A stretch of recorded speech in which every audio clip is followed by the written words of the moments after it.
What's going on, guys? This is the RPO College Football Podcast, and we are back. I'm so excited because we had an incredible week. Right, before we even get to that, because I'm just getting ahead of myself. As you already know, I'm the humble host, Jerome Jones. This is my guy, Ray Roberts, the man, the myth, the legend. How you doing, Ray? I'm good, Jerome. How are you? I'm very good. And as you see, I'm super excited because I'm getting ahead of myself already because we had an incredible week. It's funny, Ray, because last week we went on this podcast, we was like, and this week is going to be okay. There's not a lot of really great games. Maybe like 3 good games, maybe. And we'll see how this week go. Dude, we got plenty to talk about, Ray. How overall, how was your feelings from week 2? Of course, being a Notre Dame fan of, as I am, it was a little tough because having to come back and beat Toledo from behind. Don't really want to get into it too much until we come across that game, but talk about it. there was a couple of upsets this week. There was Notre Dame not playing well. There's another team we're going to cover a little later that we keep waiting for them to wake up, and they're still sleeping apparently. So, I mean, it was a good week because any week with college football and football in general is a good week. So, it was a good week. You know, Notre Dame did win. The Dolphins won, so it was a really good week for me. But for some of these college teams that probably had high hopes coming into the season, maybe not. Definitely. I mean, it was a good weekend for me as well with football. I won both my fantasy games. I won, Michigan had a really good game this weekend against a formidable opponent within Washington. So, a little bit better than that first week. Still look good playing in the game. We're actually ranked, so might touch on that a little bit. I'm happy that we're ranked now. Pretty cool. Been a while since we've been ranked. And my Eagles beat the Falcons. I had to say it on here live because, as you guys may already know, I moved to Georgia. I got a lot of Falcon fans now down here, and I was talking junk all weekend. So that was awesome. But let's get into our review from week 2, right? Because like we said, man, this week 2 was incredible. It was crazy. We have a lot of games to cover, so let's just jump right into it. And that's the first game we're gonna talk about is Pitt versus Tennessee. Ray, what was your feelings from this game? Pitt won 41-34 against Tennessee Volunteers. What was your overall thought in this game, Ray? Well, I think that Kenny Pickett is continue on his upward trend from last year where he's playing more consistent football, had a very efficient game. Tazir Mack had 4 receptions for 100 yards. Jordan Addison had another 6 for 64 yards. I mean, for 100 and 64 yards and a touchdown. I mean, it was a good game for Pittsburgh. Tennessee is another team that how far they have fallen. They used to be one of the best teams in the SEC, but now, honestly, they're almost an afterthought, to be honest with you. Yeah, I mean, like you said, almost an afterthought now. They lose on tons of games. They got some decent talent on their team. Obviously, Joe Milton, a quarterback that got to play a little bit in that game from Michigan. Wasn't a big fan of his, to be honest. He had a couple of rushing yards. The rushing game was not the greatest. Milton had the most rushing yards in that game. Passing wise, it was a lot of passing, but there was no defense, right? That game was defensive-less. If you like offense, that was your game. Yeah, I mean, and really Pittsburgh is another team that, they are a solid team. I think that talent-wise, these are fairly matched teams, which is the problem because Tennessee's an SEC team. You need to have better talent than they do right now. So I agree. All right, let's go to our next game. Miami survives Appalachian State. This is a game that me and Ray put our prediction in. I thought Appalachian State was going to make it, and it was a very, very close game. I was really close to getting it. Ray actually took Miami. Ray, what was your takeaway from this game? Miami beating Appalachian State 21-23. I think that Derek King, we know, is a talented player, and he had a very efficient game. 20 of 33, 200 yards passing, another 80 yards rushing. Cameron Harris had a nice game, averaged over 5 yards a carry, had a touchdown. Miami's an athletic, talented team. I just need more consistency from them. And really, I would say, beating a team like Appalachian State by 2 points is not really great. But, I mean, Appalachian State is a good team.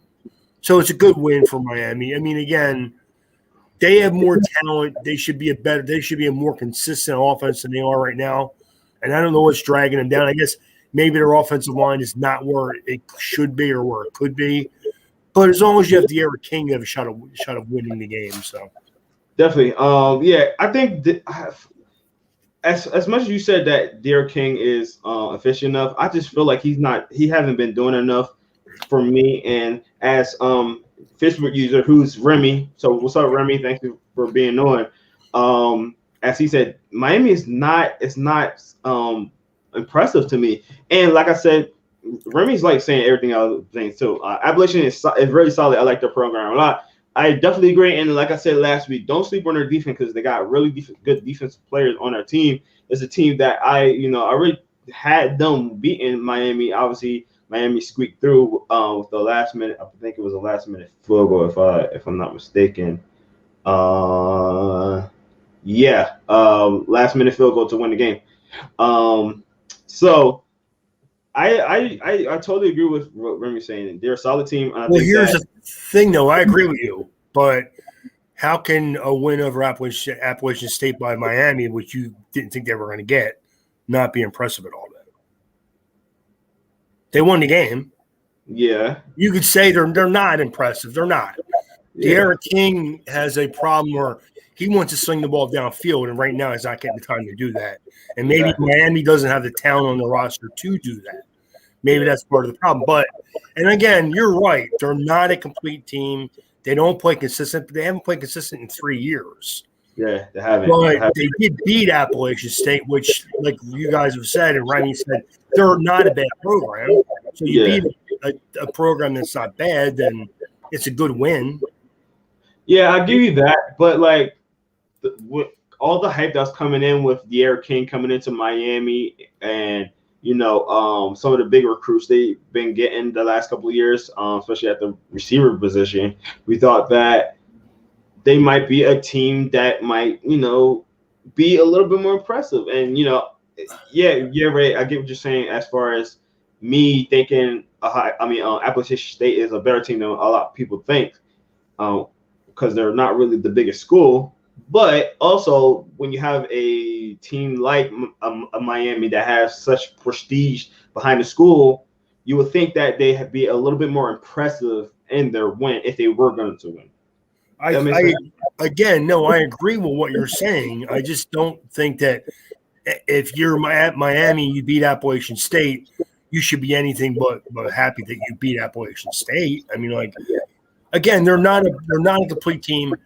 They're not Miami from, I know a couple years ago they were not a bad team.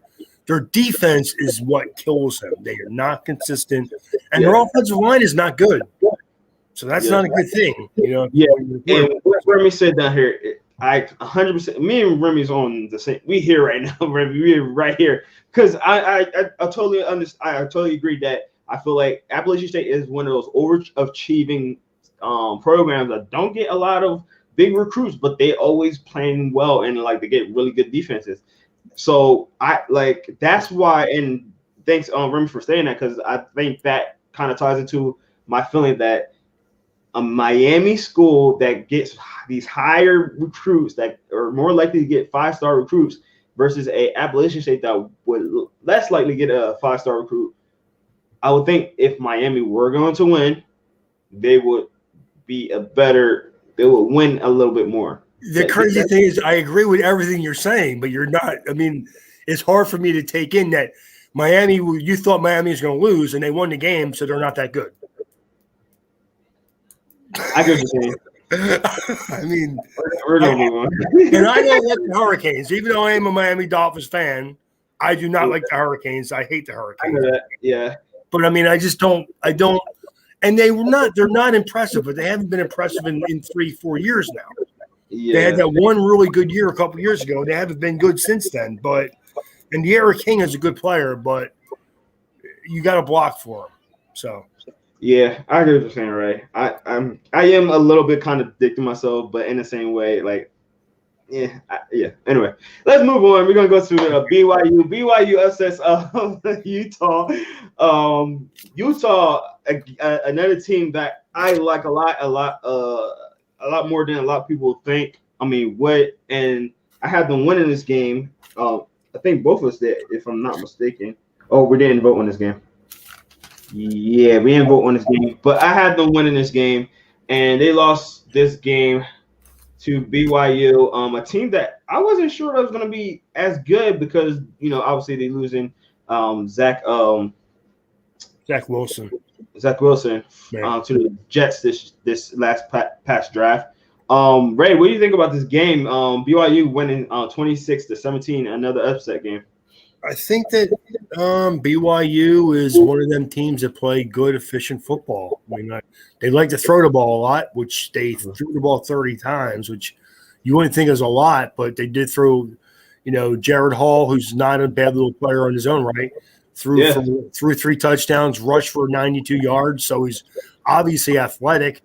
Tyler Agier, which I think we all know is a pretty good player, only had 97 yards, only averaged a little over 3 yards a carry, but did enough to keep the Utah offense at bay. And Utah's defense is still pretty good. I think there was a couple too many turnovers here and there, and I think that's probably what did them in.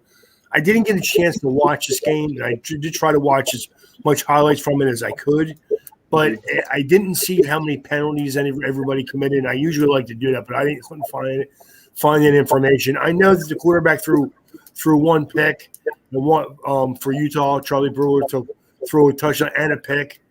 But he threw the ball 26 times, only threw for 147 yards. So he didn't do a whole lot from the air.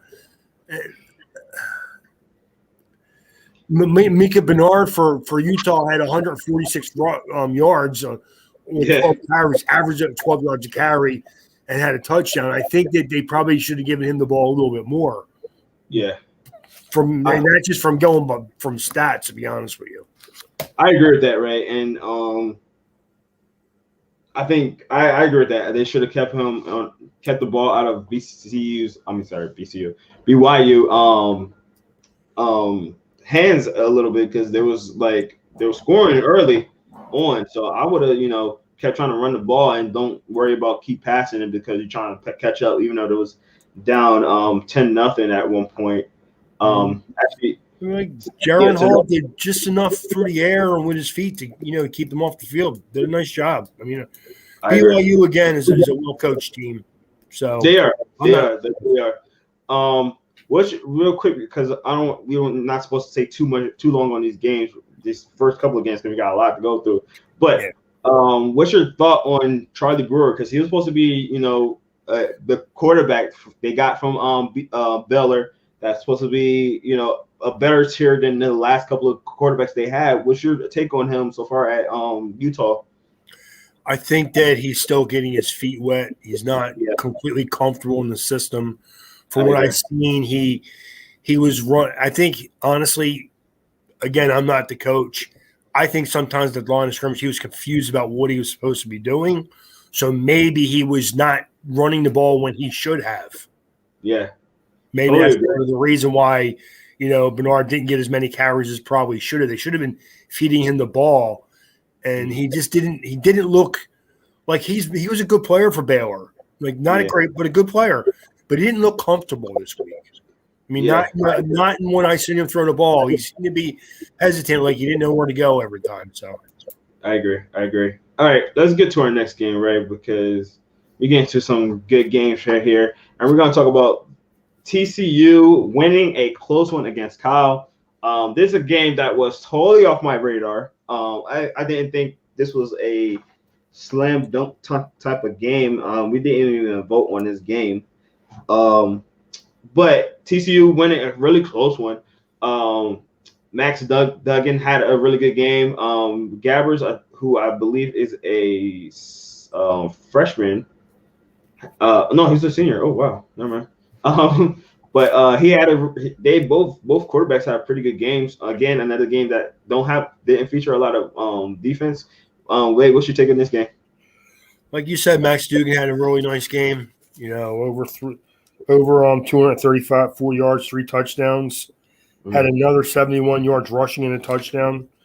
Had a nice game. Zach Evans had a great game. Averaged like 190 yards on 22 carries, 8.6 yards a carry. Had a really nice game. Again, not a whole lot of defense from what I saw. I mean, like when you're gashing teams for 8 yards a carry, man, guys are not doing their job. So definitely. Yeah, Max Dugan is one of those players that I like him a lot, and I really root for him a lot. He's very up and down though. We talk about some of these bigger named quarterbacks. He's a guy that is just like woo all over the place. Like you'll have a game where he has 4 touchdowns, and one being a rushing touchdown, 3 being passing, and then the next week you're like, how the heck did he get only 100 yards and 1 touchdown and 2 interceptions? He's one of those kind of guys. It's just like he's all over the place. But I think this is one of those really good games. Obviously, I didn't see it. Usually the West Coast games I don't get to see a lot. But to kind of go back and watch some of the highlights and stuff like that, Max Dugan looked like he was dominant in that game almost single-handedly. He did. He kind of did everything he wanted to do and more.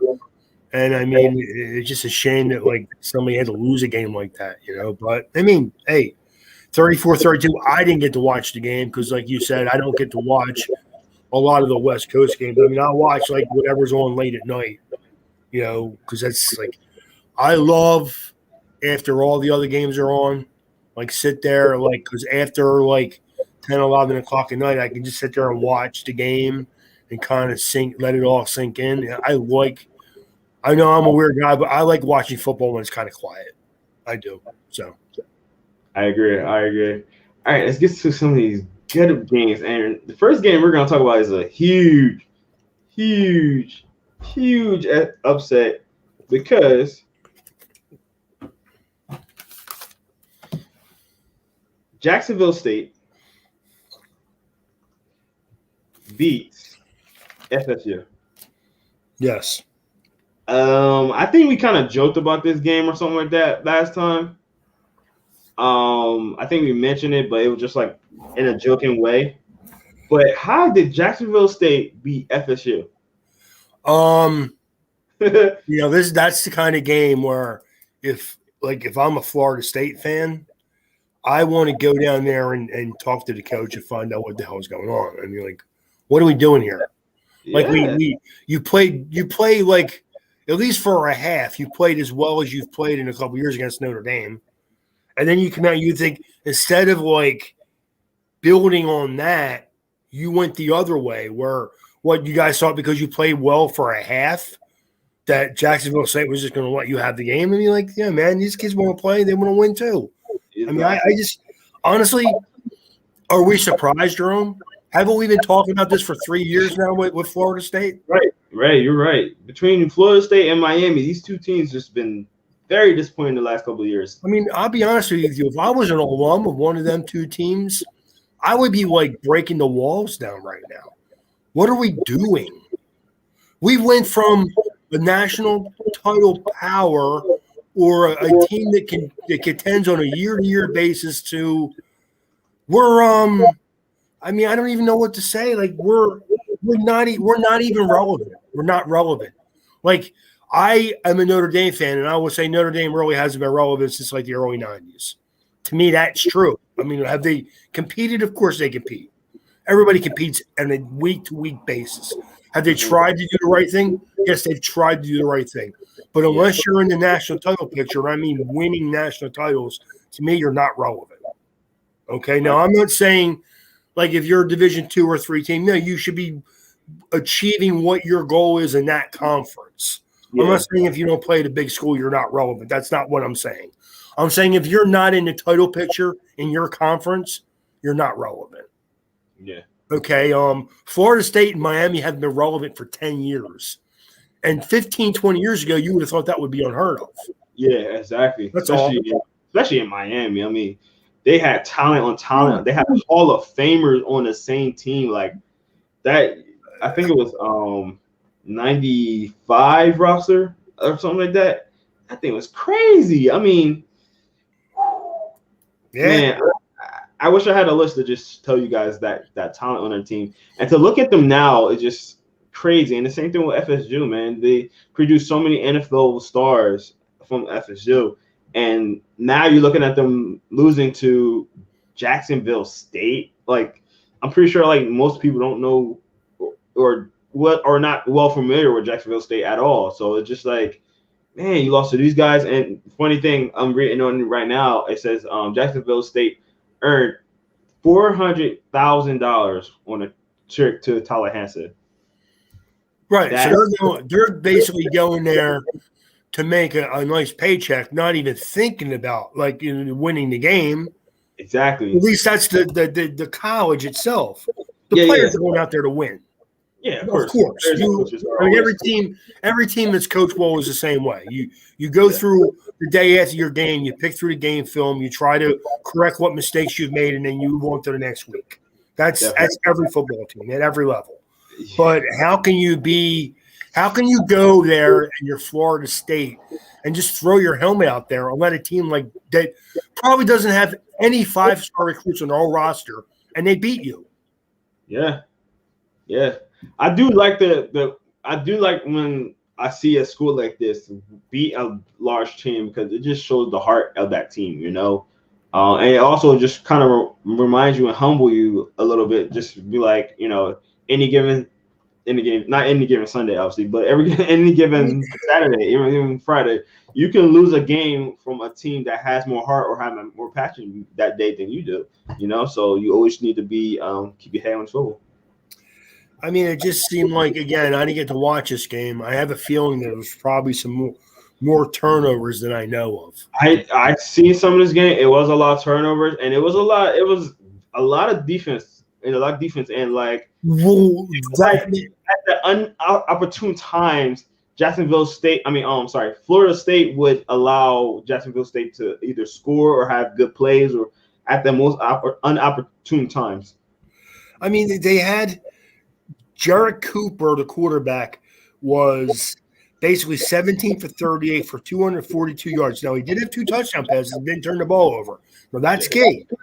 Yeah. Absolutely. But if you look at the game, nobody had great stats. The team stats were not great. You had the one guy, you had guys that had each had 1 touchdown. Damian Phillian Johnson, the wide receiver, and Andre Edwards had a receiving touchdown.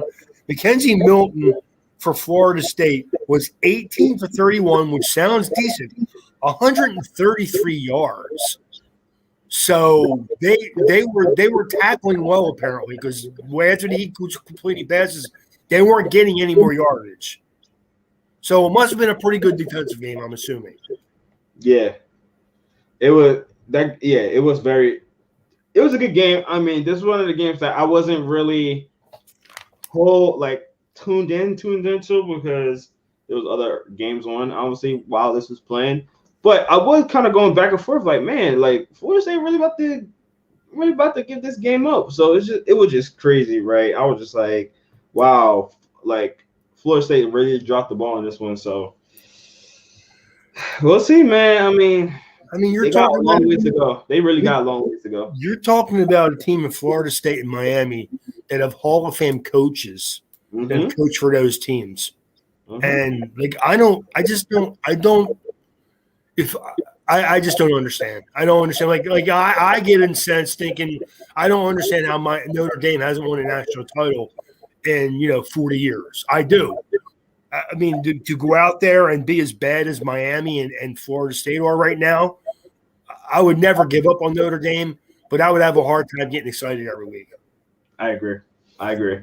Especially, I mean, this is a demoralizing loss for a fan. Yeah, you lost to Jacksonville State. I mean, let that sink in. I mean, we just got done talking about Appalachian State and Miami playing in a game, and Miami won. And Florida State lost to Jacksonville State. Wow. Really well, really well. All right, we're gonna get off of this one because we could talk about this one all day. Let's get to our next game, the interstate rivalry game. Me and Ray actually voted on this game, and I believe we had opposite takes on this one. Ray, you had Iowa State winning. I had Iowa winning. After seeing that game, they were ranked 10 and 9. They was neck and neck right there. But Iowa took the win 27-17. Ray, what was your takeaway from this game? So you were exactly right, and Brock Purdy stinks, and I was wrong. No, no, Ray. When I seen this game, I was like, Brock Purdy, why, dude? We was just talking about you 2 years ago as a first round pick. It's over. That conversation is done. It's over. I don't care what you do the rest of the season. For Sixers fans back in the '60s, there's a clip where the Celtics guy steals the ball from the Sixers guy, and the clip it says, "It's over. It's all over. That's it. It's over. It's all over." I mean, when was the last time Iowa State beat Iowa? I think they just beat them not too long ago, honestly. Yeah, Iowa State's been pretty good the last couple of years. They have. I think they just beat them, if I'm not mistaken. But in between before and after that, it was kind of Iowa. Iowa State, I believe, did just beat one, if I'm not mistaken. Even on their best years, they seem to lose. Yeah, I mean, it's just crazy with them. Like, they have some great talent on that team. They really do. And for Iowa State was a 4.5-point favorite, and they lost. Yeah. And as you know, as a person who pays attention to the lines, the line giveth and the line taketh away. Okay, man. That's why I be telling you, sometimes you need to stay away from the lines. I think there was a game, if I'm not mistaken, there was a game that the line was so far on the other side, and I got it right, and you didn't. I think it might have been this game. No, it wasn't. What game was it? Or maybe it was week 1. I forget. But yeah, it was the same deal where the line was completely on one side and it was completely the opposite. So, yeah, that was interesting. Actually, no. Hold on. I'm looking at the. I think it might have been the Utah BYU. Both of us got that one wrong. I think we both took Utah in that game. Yeah, I think we both took Utah, but the line was on our side, and it was completely wrong. So sometimes the lines don't always be right. But you know what, though? Remember this: there's a reason why there's a line, and the guys that make the line have all the money. Okay. You're right. But yeah, and this game almost exactly came out the way I thought it would. Hard-nosed defense from Iowa, not crazy numbers from the offense of Iowa, but staying on the ground, they had it was actually a pretty good balance, but the rushing yards wasn't that great, and the passing yards, but it was a lot of good defense. Let me see. I think Brock Purdy got benched, completed less than 50% of his passes, and threw 3 interceptions and no touchdowns. Game over.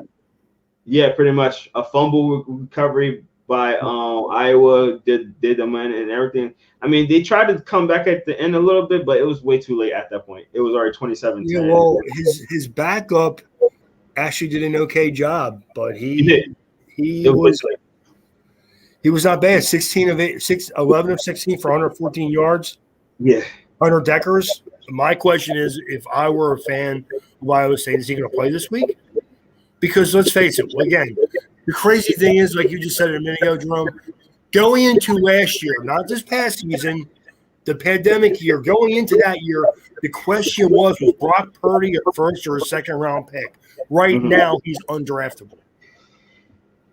I gotta say the same thing, right? I mean, it hurts me to say that because we was looking at him like, man, this guy's gonna be good. He got a really good tight end. He got serviceable receivers, good line. And then the kiss of death is this. Everybody tried to compare him to Drew Brees. Yeah, kiss of death. I agree with that. Why is it that every smallest white guy that can't play is Drew Brees? Either the Drew Brees or if you're a wide receiver, they're Julian Edelman. Yeah, or if you're a smaller athletic guy, they're Russell Wilson. Please. Yeah. That's why them guys are special, because there's only one of those guys, okay? Exactly. I agree, Ray. All right, let's get to our next game because these last 3 games that we're going to talk about is just insane games, and we really need to talk about them. Arkansas destroys Texas, right? Destroys them. Like, they had this game from the beginning, right? Texas did not put up a fight, right? Arkansas was undrafted, unranked. Texas was ranked 15th, and Arkansas hands them a 40-21 loss. Right? What happened? They jumped out by 3 scores, and Texas never got up back in the game. I mean, Arkansas rushed for 340 yards. 340 yards. That's 3 games. I mean, 4 rushing touchdowns. I mean, did Texas even show up? Were their linebackers sleeping? I mean, 340 yards. That's like passing numbers. It's like, why would you even throw the ball? By the way, he threw the ball 19 times. Yeah. He had a pick. But he also ran the ball 10 times for 73 yards. Yeah. I mean, like, yeah, right. This game was crazy because even Texas passing game, I mean, Card, a guy that, a lot of people thought he was going to be good, 8 for 15 yards for only 61 yards. Then his replacement comes in, Thompson, 5 for 8 for only 57 yards, a total of 130 passing yards in the entire game. If you're that behind in your game, you expect a lot more passing, a lot more passing yards. These guys combined for very little, very under, 130. Okay, here, put this in here. 260 yards of total offense, and Arkansas had 340 rushing yards. That's without passing yards, guys. Yeah, I mean, that's 340 yards passing. The other team had less than 300 yards total, passing and rushing.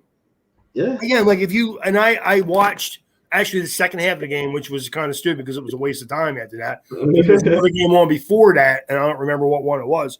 But I'm looking at the score. Arkansas scores a touchdown. Arkansas. It was 21-0 in there, and the middle of the second quarter was barely over. Yeah, in the fourth quarter, 8 minutes into the fourth quarter, it was 40-14. I mean, like, Texas is another one of them teams. Like, they're moving into this is why I don't understand why they want to move out of this conference. Yeah, they're going to go in the SEC. That was a big talk. Man, they're going to give up 80 points if they ever play Alabama. Yo, I was hearing a lot of memes like "Welcome to the SEC." Wow. Yeah, that was intense. Alabama usually rushes for about 160 yards a game. Yeah. What do you think they would do against these guys? Yeah, I mean, that was their welcome to the SEC game right there. I mean, they're not officially in the SEC, obviously, but Arkansas though. Yeah. Like, Arkansas have not been that. Arkansas always had a good rushing game. That just been for they have. So the fact that they ran the ball for a lot of yards doesn't surprise me. Yeah, 340. Like usually a good quarterback throws for 300 and some yards. Yeah, they ran for 340 yards. I was like, every time they turned around and gave the ball to the running back, he was getting 10, 15 yards a carry. I mean, what is the point of running? I mean, passing. I mean, I would never throw the ball if I could run the ball for 10 yards a carry. Yeah, I agree, Ray. That game was. I seen that score. I was just like, "What is Texas doing?" Yeah, I don't know what their ranking is now, but if I was watching them ranking, they'll be. I would honestly probably take them out of the ranking, top 25. They can't. They can't do that. I know. Yeah, they can't be a ranked team anymore. I don't know. I think they were ranked in the 20s, but they can't be a ranked team anymore. I would agree with that, right? I'm gonna actually check on that real quick. While we're sitting here trying to see real quick. But yeah, that's crazy. Like, right when I seen that score, I'm just like, how could you allow that to happen? Where like this is a team that a lot of people had high hopes for this year. Really good running back, solid quarterback that people thought was going to be a good quarterback for them this year, and for them, obviously they thought they was going to be good because it was ranked at 17. I mean, I'm sorry, 15. Yes, they're unranked right now. They're playing Rice next week. But it just, I don't know. That was a whooping, and it wasn't even a close whooping. It was just a spanking from beginning to the end. Right? It was really bad. It was really bad. But we gotta get off of the game, and we're gonna go to our next game. And I want to ask you a question, Ray. What is wrong with Notre Dame? They just played. They just played Toledo. I'm gonna give you. I'm gonna give you the chance to. Right.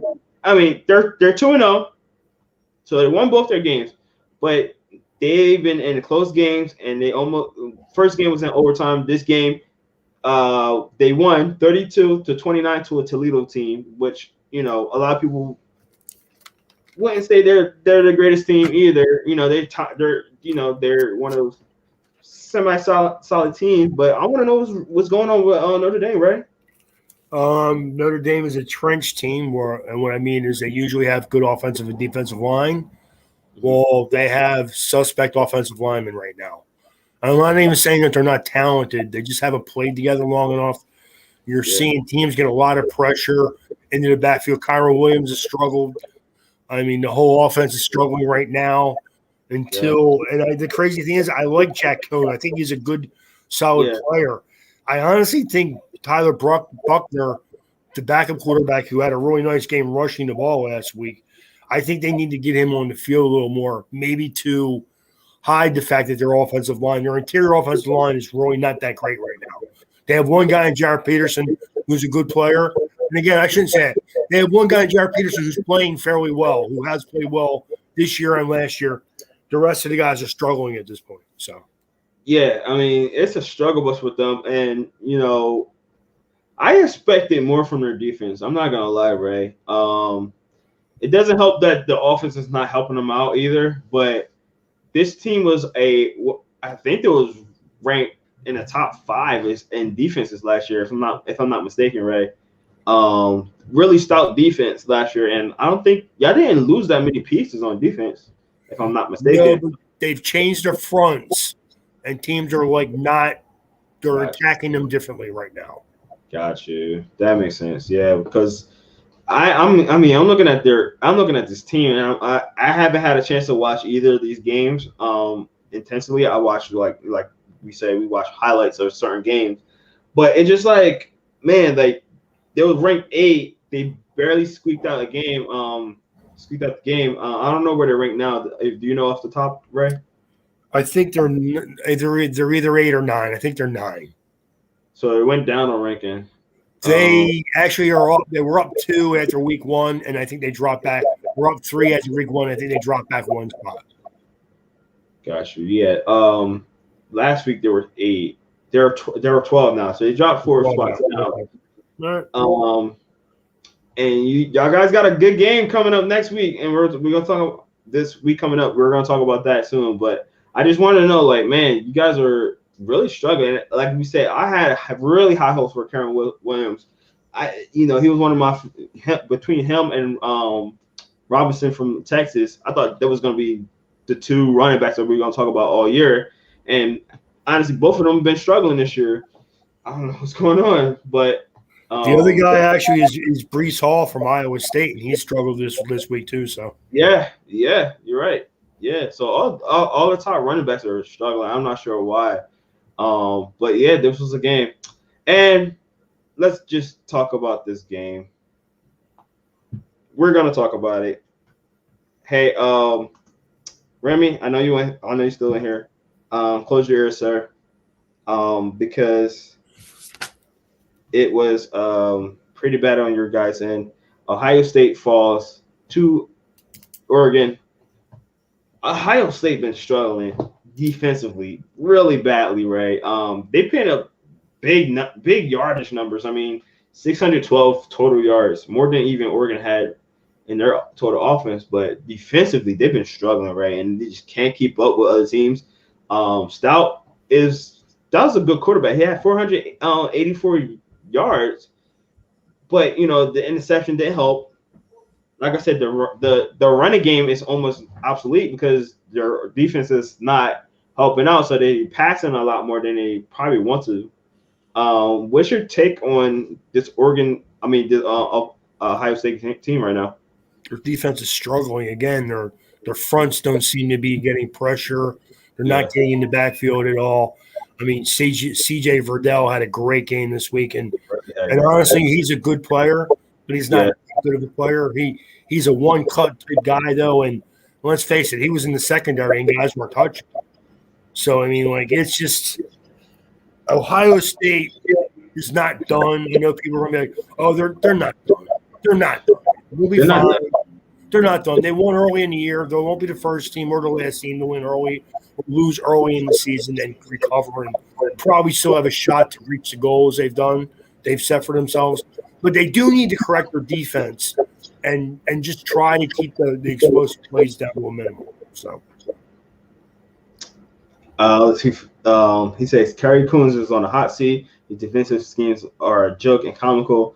I mean, all respect to Oregon and showing up and punching them in the mouth, but Ohio State cannot win any games. They fall behind, and all because Coons got these guys playing defense like they're JV guys. The problem is that they're all pass rushers.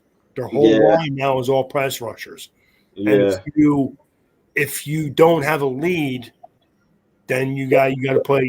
Teams are going to try to run the ball against you, so you can't just rush the quarterback. And, again, Ohio State will be okay. I do agree with the fact that the defensive coordinator needs to change it up a little bit and not give you so many. Because really, Oregon was blocking; they were double teaming the guards from Ohio State, or I'm sorry, the defensive tackles from Ohio State, and just gashing them for yards, gashing them.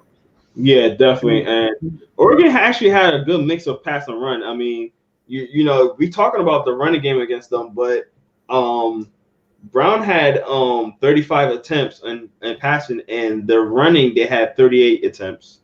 So it was a good balance. It was actually a good balance. It was. Yeah, it was pretty bad on both ends. I mean, like you said, if you can't stop the run, then play action is gonna happen. They're gonna keep running down your throat. They're gonna keep doing that. So, and if I'm not mistaken, I don't think Oregon had any turnovers. If I'm not mistaken, so they won the turnover battle. They didn't have any quarterback. Didn't have any turnovers. No fumbles that I've seen. Yeah. Again, I think the problem with honestly, I think if the game would have went another 4 or 5 minutes, Ohio State may have won. But they couldn't stop Oregon once the ball started rolling. So, Exactly. So, I mean, this was a big game. It was really fun to watch this game. It was a fun game to watch, though. It was definitely fun game to watch because it was. Through all that Oregon, Oregon was going down the field.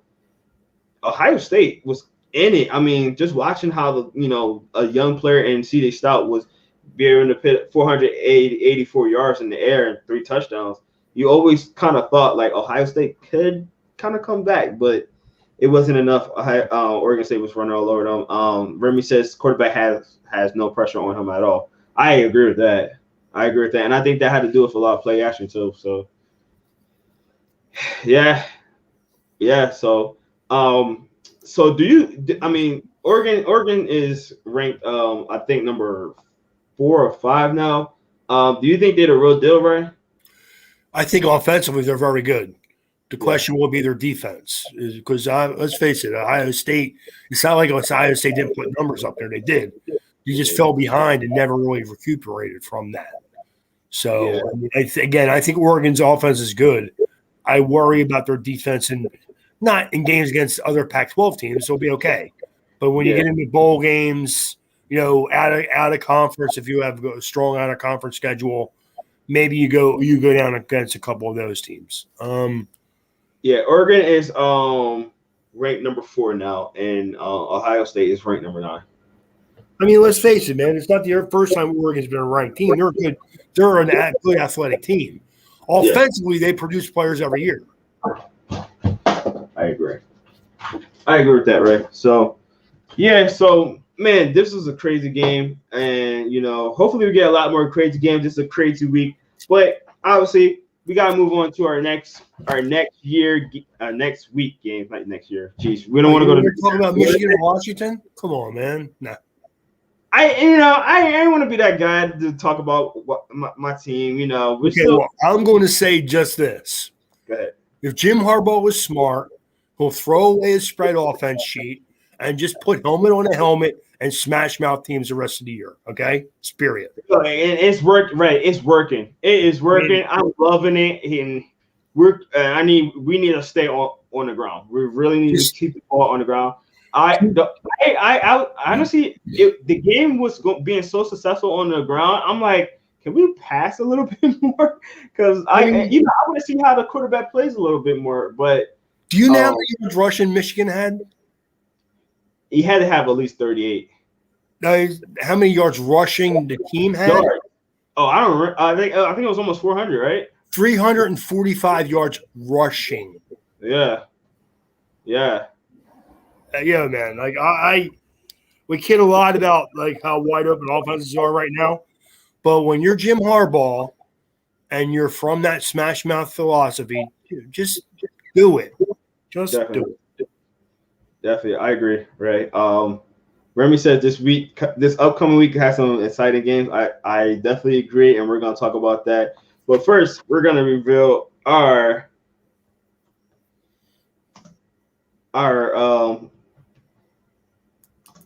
predictions. So right now really 3 weeks because week 0. Our rankings don't reflect week 0, but still, right now these are our rankings. So Ray, right now you are 2 games ahead of me. We tied the first week.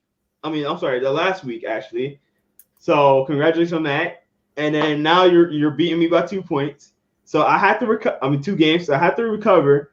But any more victories right now? Well, for one, I'm ahead. 2 games. Remember this. When we first started doing this, it was me, Ryan, and what was the other guy's name? Alan, right. Yeah. And then they started picking again, and it was neck and neck most of the way through half the season, right? And then they started picking against me. Then I jumped way ahead, and then we stopped keeping count. This is not the case right here, right? Okay, all right. I'm be educated. I'm gonna fit my team. I know you like to go by spreads and stuff like that. If that's how you want to do it, it's cool. It's cool. If you want to lose, it's okay. You have 2 games for now. But this is from now on out. We're serious. So let's get into these games. Week 3. I am super excited about this, and we are gonna get right into this with week 3 pick'ems. We're gonna start off with USC versus Louisville. Ray, who you got in that game? I got UCF, dude. UCF. I'm sorry. I think I said USC. UCF. I know. I got it written down here, so I know who you meant. So. Yes, I got UCF. Who do you have? I had UCF as well, actually. Okay. I'm trying to look at the line. Do you have the line right now, Ray? Yeah, it's 7. 7. Yeah. You know who I voted for. You know who I picked, right? Yeah. I got you. I'm writing them down. So we both know. I got it written down right here too. I'm good. All right. We writing them down, guys. So we making sure we paying attention to these. Let's get to our next game. It's gonna be Michigan State versus Miami. We did talk about Miami. Came off of a very close win. They're favored by 6 on Michigan State. Michigan State looks a lot more improved. Who are you taking in this game? I'm taking Miami, Jerome. Ray, it's going to be the first game that we disagree on. Okay. The reason why is that I can't trust Miami. I just really can't trust them right now. Yeah, I know. You couldn't trust them last week either. You're right. The difference is Appalachian State versus Michigan State. Who's a better team? Who will have more wins at the end of the year, Michigan State or Appalachian State? Appalachian State. Okay, all right, got it. But next game. State looks a lot more improved. Next game. Next game. All right. We're gonna Indiana versus Cincinnati. Cincinnati's a 4-point favorite. Who you taking, Ray? I got Cincinnati. I'm taking Cincinnati too. Indiana disappointed me this year. Let me see what Remy says real quick before I continue. Where the heck is Ryan, by the way? I haven't seen him or heard from him in forever. Ryan is a proud papa, and he is taking care of his newborn baby. So right now he just got married not too long ago, and now he got children. So he's doing his thing. If you have a chance, go check him out. You know, he's doing big things with Rise and Draft right now. So check his website out, riseanddraft.com. Ryan, I'm giving you the plug, brother. He's been married for 3 years now, and yeah, he just had his first one in January, and she's got to go and take care of her last Friday. It was a great day for me. So definitely. So congratulations to Ryan, with him and his baby and his wife. So congratulations to them. I wish them nothing but the best. Congrats on being a Papa Ray. Pop-Up Ray. Pop-Up Ray. That's what we call you now. Pop-Up Ray. That's what she calls me, or that's what she's going to call me. So that's good for me. I like that. Pop-Up Ray. Let's go. I like it. I got a nickname for you. All right, let's get to our next game. We're going to Virginia Tech versus West Virginia. I think this is going to be a good game, right? Virginia Tech's ranked 15, but West Virginia is actually favored. They're at home. They only favored by 3, so it's kind of a This is a tough game for me, Jerome, but I'm going to take West Virginia. I'm taking VTech. Of course you are. I do tend to pick them a lot more than normal people, but I think VTech's gonna. I mean, there's a reason why they're 15. They've been looking very impressive to me. They're 2-0 right now. West Virginia did just lose. So I'm gonna go with Virginia Tech on this one. Why are you taking West Virginia? Because they're at home and they're favored by 3. Yeah, I am afraid of their offense. Their offense was very explosive. Yeah. Their offense do look explosive. It's not hard to figure out, Jerome. Ray's like, I'm just gonna take the spread. I don't care. I don't care what y'all say. I just think that West Virginia's offense is decent. Their defense has not played as well this year as they did last year. That's a little surprising to me, but I think eventually they'll find their way. So definitely. All right, let's get to our next game. This game is actually one of my favorite games. I might make sure I tune into this one. Colorado versus Minnesota. Ray, who you got in this one? It's a close one. Colorado is favored by 3. I have Colorado being favored by 2.5, so I'm going to take Minnesota in that game. What? You going against the spread? 2.5 point spread at home means they can lose a game, brother. Sorry. Yeah, you're right. Okay. I'm going with Colorado.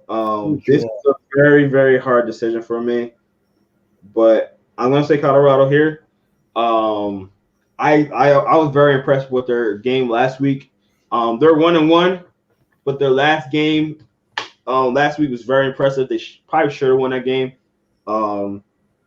And I think I really do think that, I mean, again, Minnesota, they've been disappointing me the last couple of seasons. They look a little bit better this year, but I'm kind of like on the edge with that game. So let's get to our next game. This game I probably don't even need to ask you, Ray. Notre Dame versus Purdue. Purdue is favored by 7. I'm sorry. Gotcha. Notre Dame is favored by 7. Who are you picking in this one, Ray? Well, I mean, it'd be any team. If they're favored by 7 on the road, I got to take the team that's favored by 7 on the road. So, Yeah. I mean, we just got done talking about how bad Purdue played last week. So how can I think anything? Is Drew Brees going to come back and play for them? He might. You might. Well, he might be bored. Maybe the Drew Brees from 20 years ago or the one that's going around right now. But I agree with you. I think Notre Dame's gonna win this game. I'm really on the edge on this one because y'all defense just been horrible. And yeah, but you know what you need. You know what? You know what helps your defense? Brock Purdy. True.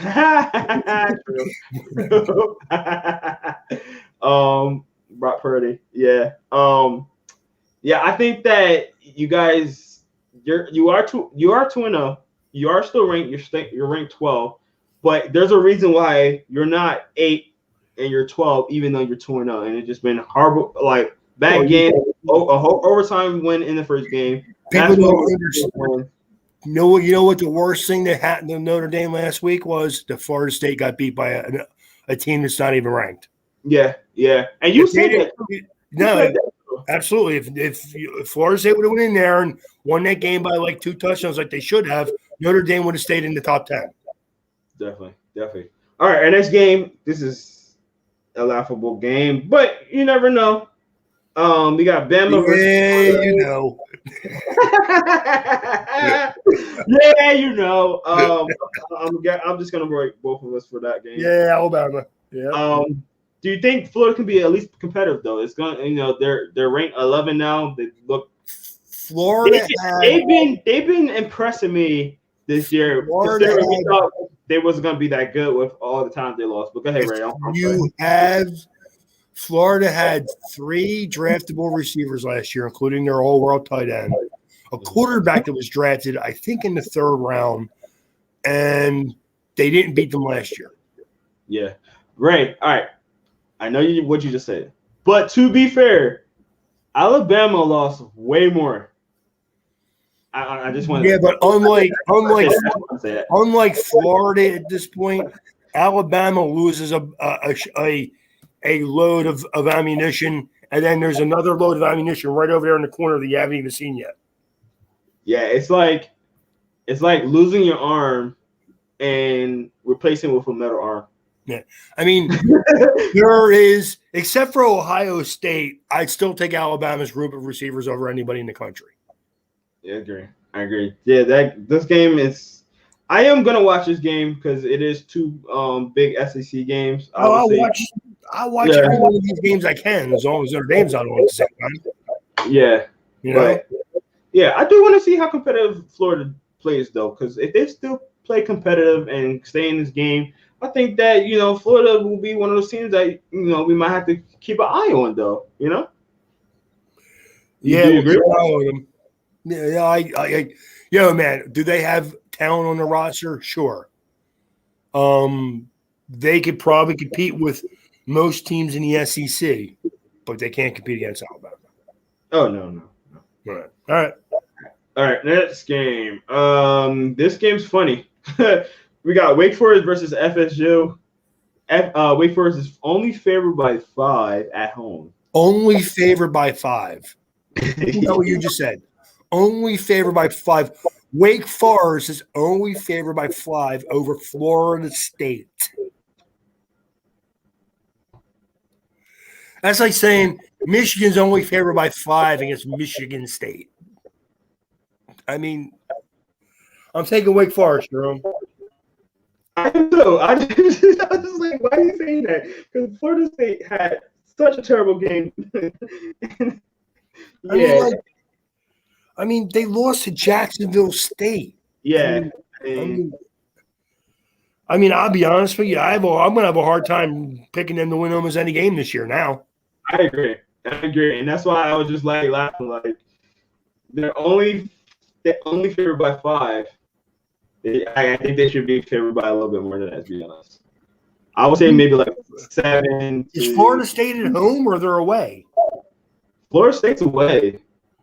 Well, that's why, because you got to remember that if Wake Forest is at home, they're favored by 2 or 3 more points, but because they're away, it's down to 5.